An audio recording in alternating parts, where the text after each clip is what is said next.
Beneil here. Last time we saw you doing one of these, you were gearing up to be a father, not a fight. So how's fatherhood been since that last fight? It's incredible. It's everything I imagined and more. It's easily the best part of waking up in the day. Sleep schedule thrown off yet?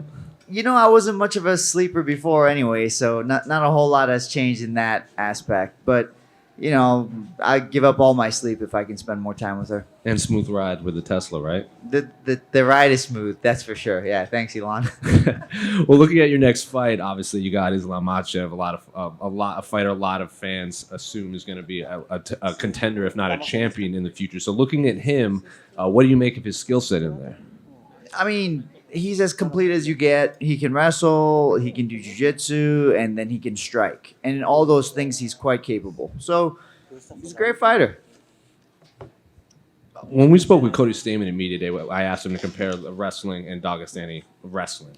He said Dagestanis tend to, they work the top upper body a lot more than Americans kind of go for the legs, maybe a little more double legs, single legs. Would you agree with that assessment? I mean, in MMA, yeah, but not in wrestling, like in collegiate wrestling, or not collegiate, freestyle wrestling. I would say it's very similar. They spend a lot more time on legs as well. And finally, what do you see in Islam, if anything, that maybe his previous opponents haven't been able to take advantage of? Because he's winning, but he's also not really dropping rounds in there too. I think pressure. I haven't seen anyone really pressure him, and it could be because they couldn't. They weren't well rounded enough. Because if you try to pressure him standing, he takes you down. If you try to apply some jiu-jitsu, his wrestling's so good he doesn't allow you. So from what I've seen, they haven't been able to put pressure on him because they don't have enough skills, the well-roundedness required to do that. And I think I'm the guy to do that. Beneil, just in front of you. Oh. Is fighting Islam one of those things where, okay, I just have to avoid getting onto the floor and beat him in the striking game? Or do you think, no, I can out-wrestle this guy? Nah, I don't care where the fight goes. I could do whatever I want. Do you think he's overrated or underrated or fairly rated by the fans? Because everyone's saying, like, oh, this guy's a future champion, but he hasn't faced the top tier in the division yet. So what do you think of him? I think he's fairly rated, yeah. I just don't think he's ever fought me. That's the difference. Is he one of those guys where if you win, it's just a massive impact, right? Because no one else has been able to touch him for a while and all that sort of stuff. So do you beat him, you think, I'm a title contender right now? I mean, I would assume so, but with Conor always around the corner, with I don't know, there's always something around the corner. So I would assume so. This is a title eliminator. I assume I'm going to be fighting for the title if I win this fight. But man, Lord knows, I don't know. I think there's a world where Conor comes back and fights Oliveira right away.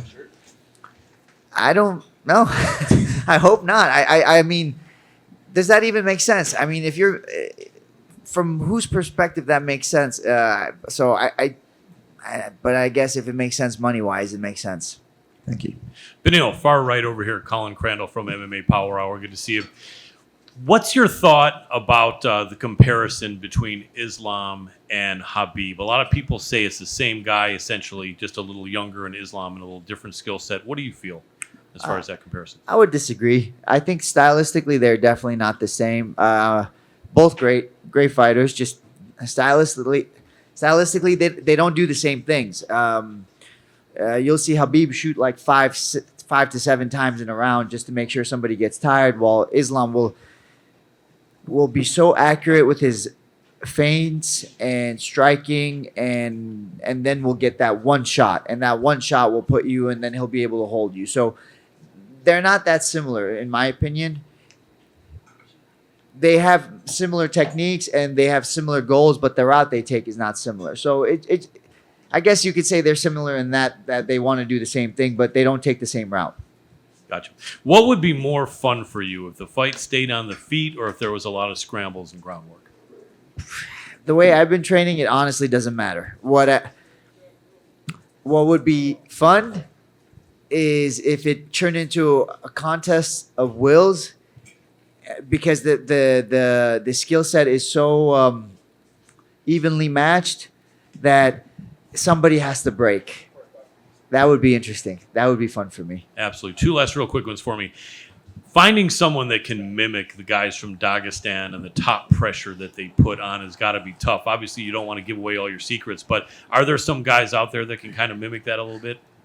So my jiu-jitsu coach is Homulo Bahau, and he's ADCC champion, jiu-jitsu world champion. He has all the accolades in jiu-jitsu.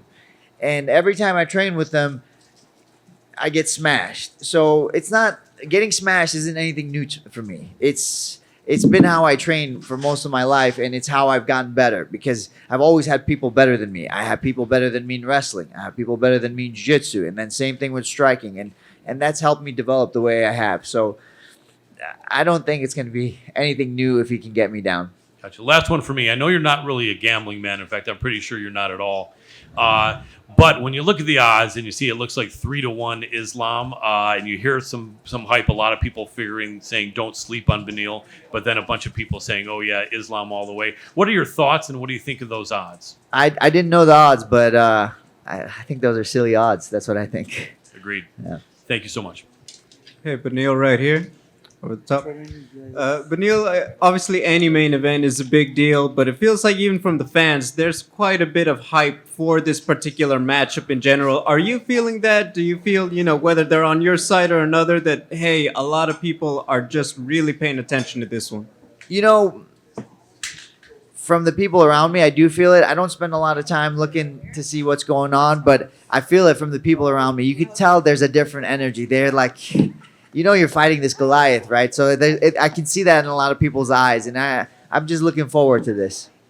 Do you think ahead about, hey, if I get this done, am I interested in being a backup for Charles Gaethje, anything like that? I try to focus on the day.